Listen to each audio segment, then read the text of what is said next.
Hello সকলকে আমার ক্লাসে ওয়েলকাম। চলো আজকে আমরা একটা বিষয় নিয়ে আলোচনা করব, সেটা হচ্ছে প্রতিবেদন।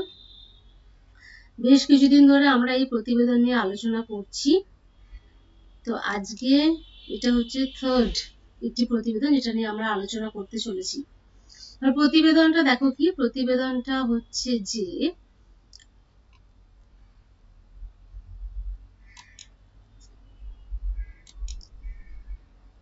তাহলে আজকে আমাদের আলোচনার বিষয় হচ্ছে প্রতিবেদন রচনা। এটা হচ্ছে আমাদের থার্ড ক্লাস প্রতিবেদনের ওপর। দেখো কোয়েশ্চেনটা, বেপরোয়া গতি কাটছে প্রাণ, বর্তমানে সেফ ড্রাইভ সেফ লাইফ কথাটির যথার্থতা কোথায়, এই বিষয়ে একটি প্রতিবেদন রচনা করুন। আচ্ছা, এই যে safe drive save life, safe drive save life, এই যে নিরাপদে গাড়ি চালান এবং জীবনকে বাঁচান আর কি, এই যে একটা স্লোগান বা এই যে একটা কর্মসূচি, যে কর্মসূচিটা কিন্তু কোথায় গ্রহণ করা হয়েছিল, মানে কবে গ্রহণ করা হয়েছিল, এটা গ্রহণ করা হয়েছিল 2016 সালে। 2016 সাল আর এখন হচ্ছে কিনা 2025। তাহলে এতদিন আগেকার একটা কর্মসূচি হঠাৎ কেন আলোচনার বিষয় হলো, তার কারণ একটাই, সেটা হচ্ছে বর্তমানে বা সাম্প্রতিক কালে ক্রমবর্ধমান পথ দুর্ঘটনা, যেটা কিনা কি, এই যে বিপদ মানে বা ক্রমশ ঘটে যাওয়া এই যে দুর্ঘটনাগুলো, এই দুর্ঘটনাগুলোই যেন আমাদেরকে আর কি আবার মনে করিয়ে দিচ্ছে সেই কথাটা, যে তাহলে সেফ ড্রাইভ আর সেভ লাইফ এটা তাহলে কেন পালিত হচ্ছে না। এই যে কর্মসূচি গৃহীত হয়েছিল, তাহলে এটার যথার্থতা কোথায় এখন? আর সত্যি কি এটার কোনো যথার্থতা আর বেঁচে আছে? যেখানে আমরা খবরের পাতা উল্টে বা সংবাদপত্রের পাতা উল্টে প্রতিনিয়ত দেখছি শুধু দুর্ঘটনা, তার সাথে অনেক সংবাদই থাকে, কিন্তু দুর্ঘটনার সংবাদ আমরা দেখছি, পথ দুর্ঘটনা। তো সেক্ষেত্রে আমাদের এবার কোথায় তাহলে সচেতনতার দরকার বা সতর্ক হওয়া দরকার, সেই নিয়ে আজকের এই প্রতিবেদন একটু স্টার্ট করছি। দেখো,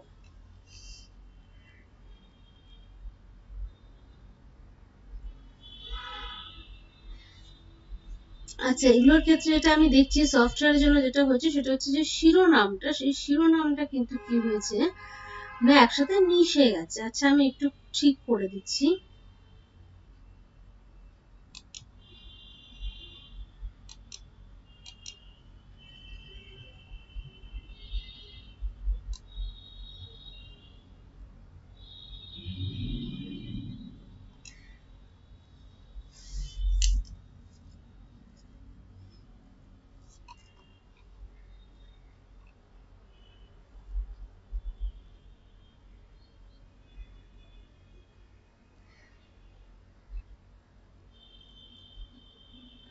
দেখো, শিরোনামটা ঠিক এই জায়গাটাতে লিখতে হয়, আমিও সেটা সেরকমই করেছিলাম, কিন্তু সফটওয়্যারের জন্য দেখছি এক হয়ে গেছে ব্যাপারটা। ঠিক এই উপরটাতে শিরোনাম লিখতে হয়। তোমরা জানো যে সংবাদপত্র কিন্তু সেই জিনিসটাই ফলো করা হয়। নিয়ন্ত্রণহীন গতিতে বলি প্রাণ। 1 2 3 4 চারটে এখানে শব্দ রয়েছে শিরোনামে। তোমরা জানো যে এই যে প্রতিবেদন রচনার ক্ষেত্রেও কিন্তু 5টি শব্দের মধ্যে শিরোনাম লিখতে হয়। আচ্ছা, এবার এখান থেকে স্টার্ট হয়েছে প্রতিবেদনটা। নিজস্ব সংবাদদাতা বলে আমি স্টার্ট করলাম, ঠিক আছে। অনেক সময় বিশেষ সংবাদদাতাও ব্যবহার করতে পারো, যদি কোনো বিশেষ কোনো ঘটনা নিয়ে দেয় তাহলে বিশেষ সংবাদদাতা ব্যবহার করতে পারো, অবশ্য নিজস্ব সংবাদদাতাও দিতে পারো, কোনো ব্যাপার নয়। এগুলো তো হচ্ছে তোমার সাধারণ প্রতিবেদন।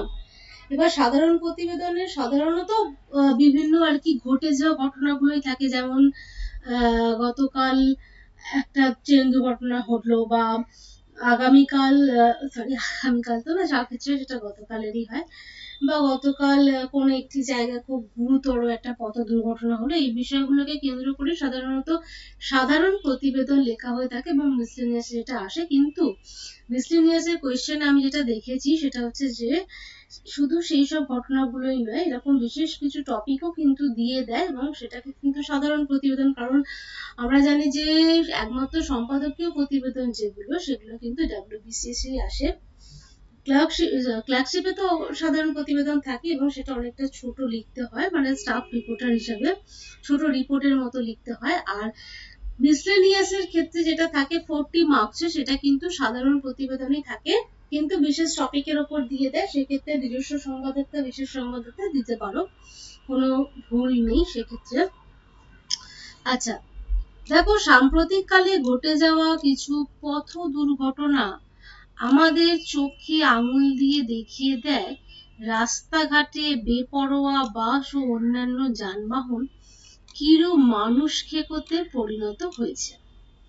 তাহলে আমরা জানি যে মানুষ খেকো বাঘ রয়েছে, মানুষ খেকো সিংহ আছে, কিন্তু এই যে যানবাহন গুলো কি হয়, কি মানুষ খেকো শব্দটা ব্যবহার করলাম কারণ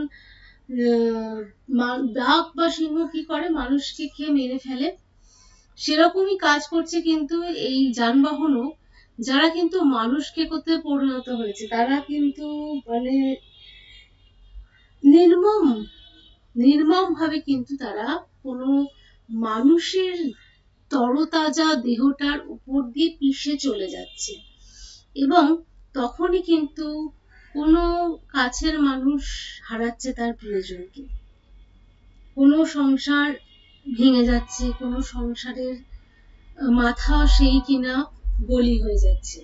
তো এই যে অবস্থা, এই অবস্থাটাই মেনলি কিন্তু আমাদেরকে আর কি দেখাচ্ছে যে কি মানে কোথায় দাঁড়িয়ে আছি আমরা, বা কি অবস্থা এখন বর্তমান সমাজে। কখনো মরণ ছুট, কখনো দানবীয় চাকা, রক্তাক্ত করে রক্তাক্ত করে চলে যাচ্ছে জীবন্ত প্রাণ। তাহলে কখনো মরণ ছুট অর্থাৎ রেস হচ্ছে, যেন মানে দুটি গাড়ির মধ্যে পারস্পরিক সংঘর্ষ, কে আগে পৌঁছাতে পারে, এ ওর আগে পৌঁছাবে, এটা হচ্ছে গিয়ে মরণ ছুট, বা খুব দ্রুত স্পিডে চলে যাচ্ছে। আর কখনো দানবীয় চাকা, গাড়ির চাকা যেটা কিনা দানবের মতনই আর কি রূপ ধরে রক্তাক্ত করে চলে যাচ্ছে জীবন্ত প্রাণ। কলকাতা তথা পশ্চিমবঙ্গের চিত্রটা কিন্তু এইরূপই। এই মৃত্যু চিত্র বেলগড়িয়া এক্সপ্রেসওয়ে থেকে ওয়েলিংটন স্কোয়ার পর্যন্ত, স্কোয়ার এক্সাইড পর্যন্ত, মানে কলকাতার এই অঞ্চলগুলোতে আসলে ঘটনা ঘটেছে, তাই এই অঞ্চলগুলোর উল্লেখ করলাম। কলকাতা তথা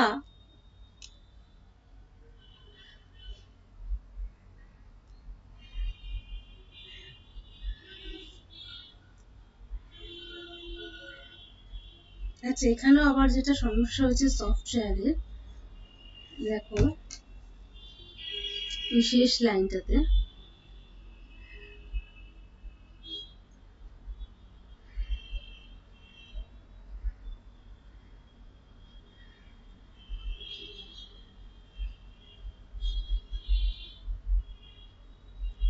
আচ্ছা কলকাতা পশ্চিমবঙ্গের চিত্রটা সেটাই কিন্তু এখানে আবার রিপিট হয়ে এসেছে।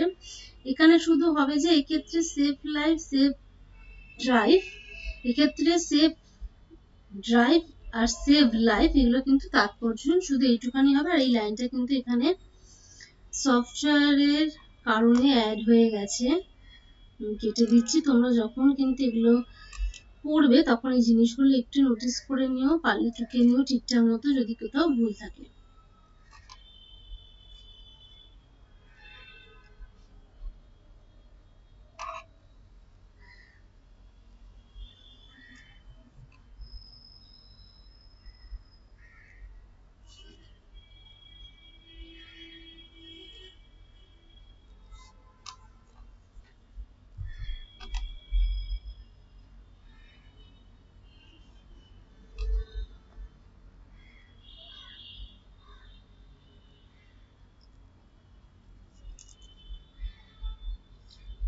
আচ্ছা, এই যে এই অংশটার কিন্তু এখানে ভুল করে চলে এসেছে, ঠিক আছে, এটা কিন্তু কাটা,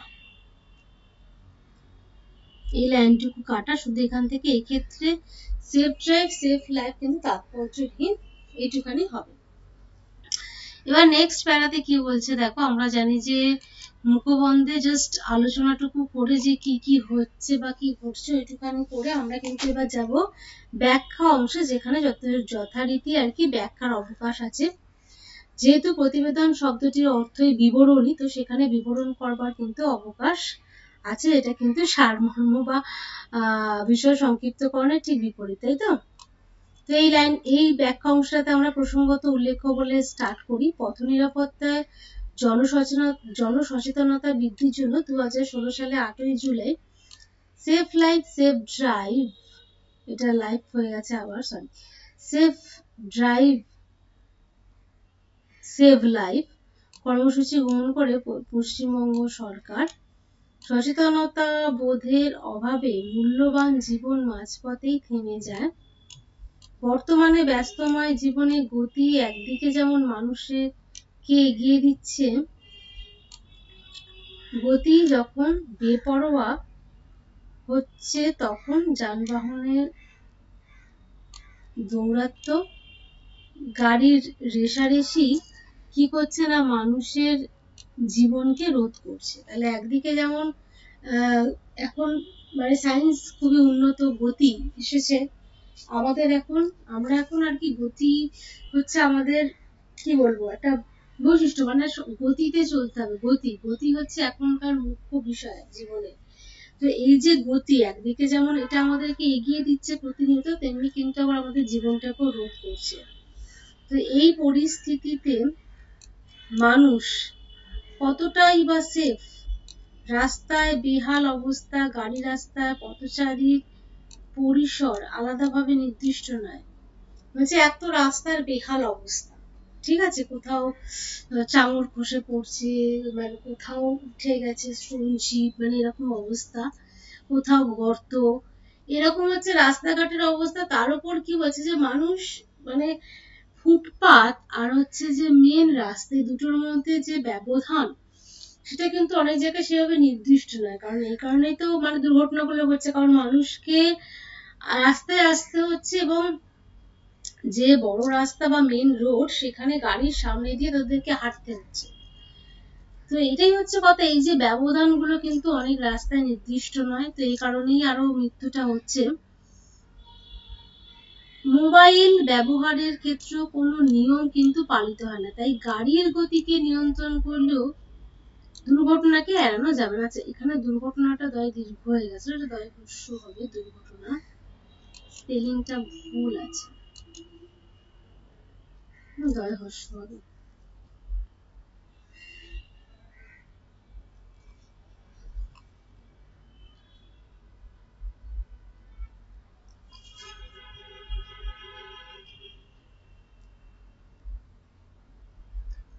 দয় হ্রস্বকে দুর্ঘটনা।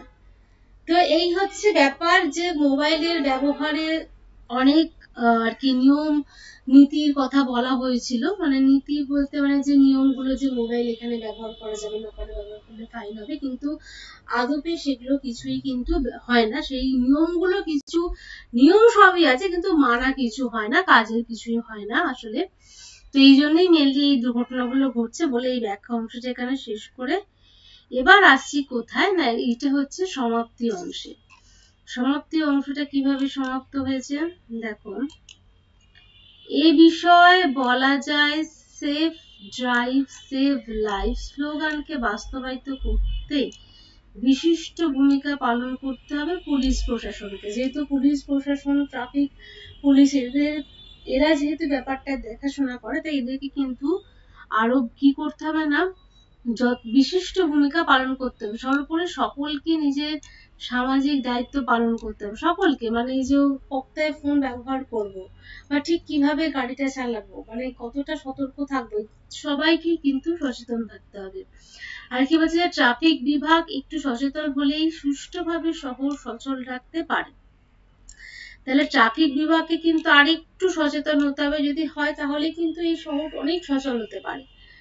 আর কি উপর্যুপরি অর্থাৎ ক্রমবর্ধমান যে ঘটে যাওয়া দুর্ঘটনা, আর কি বলছে যে সিসিটিভি ঘিরে উদাসীন্য, এত ক্রমবর্ধমান সড়ক দুর্ঘটনা ঘটছে, তারপর সিসিটিভি ঘিরে উদাসীন্য গাফিলতিকেই কিন্তু চিহ্নিত করে। তাহলে এই যে অ্যাক্সিডেন্ট গুলো হচ্ছে, তাহলে সিসিটিভি ফুটেজে তো সব রেকর্ড থাকার কথা, তাহলে কেন সিসিটিভি ফুটেজ থেকে অপরাধীকে ধরা যাচ্ছে না, চিহ্নিত করা তো যাচ্ছে, বা কিভাবে সেই ফুটেজ গুলো চলে যাচ্ছে, বা সেই ফুটেজ গুলোকে কি পরীক্ষা করা যাচ্ছে না, তাহলে সিসিটিভি গুলো আছে কিসের জন্য? সিসিটিভিতে যদি ধরা পড়লো তাহলে অপরাধী কি করে পার পেয়ে চলে গেল, এগুলো কিন্তু প্রশ্ন জাগাচ্ছে, এগুলো কিন্তু গাফিলতিকেই চিহ্নিত করছে। তাই কিন্তু সতর্কতা একান্তই প্রয়োজনীয়, তাই সতর্কতা কিন্তু একান্তই প্রয়োজনীয়। তাহলে এই যে জিনিসগুলো যেগুলো আমাদের চোখে আঙুল দিয়ে গাফিলতিকেই কিন্তু চিহ্নিত করছে, তাই মানে কি করতে হবে, সতর্ক হতে হবে, মানে এইভাবে দিনের পর দিন জীবন শেষ হয়ে যাওয়া বা সংসারগুলো ভেঙে যাওয়া, এটা তো কাম্য নয় না। এই বলে এখানে প্রতিবেদনটা শেষ হচ্ছে। আচ্ছা, একটা বিষয় সংক্ষিপ্তকরণ দিয়েছিলাম, সেই বিষয় সংক্ষিপ্তকরণ, এটা হচ্ছে উত্তর, এটা হচ্ছে শিরোনাম দেশের প্রকৃত মঙ্গল। দেশের প্রকৃত মঙ্গলটা হচ্ছে শিরোনাম।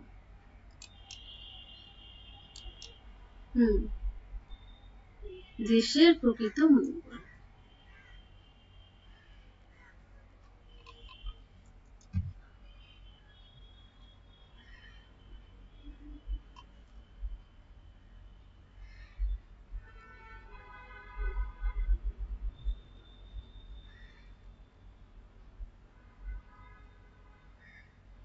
প্রকৃত, এটা হলো গিয়ে শিরোনাম, যেটা এখানে অ্যাড হয়ে গেছে, আসলে কিন্তু শিরোনামটা উপরেই লেখার জায়গা পরীক্ষায় থাকবে।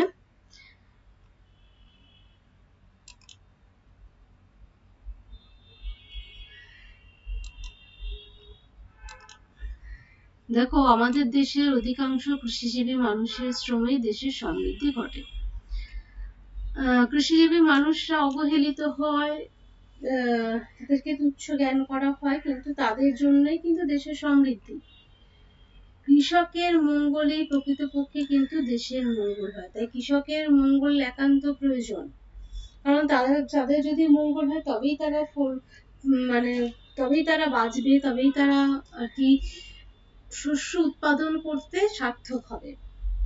তাই তাদের কিন্তু মঙ্গল একান্ত প্রয়োজন। কৃষকেরা ক্রুদ্ধ হলে সমগ্র দেশের কিন্তু ক্ষতি হবে।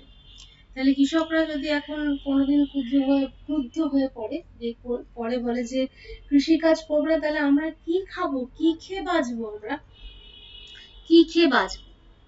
তাহলে এই যে একটা দেশ, যে দেশের মূল ভিত্তি, আমাদের তো কৃষি মাতৃক দেশ, আমাদের কৃষিকাজে আমাদের জীবিকা, যদিও এখন সেইটা অনেকটাই পাল্টেছে, তবুও কিন্তু এই কৃষকরা আছে বলেই আমরা কিন্তু এই শস্য খেয়ে বেঁচে আছি। তাই কৃষকদের মঙ্গল চাওয়াটাই কিন্তু একান্ত মঙ্গল, আর সেটাই কিন্তু দেশের প্রকৃত মঙ্গল।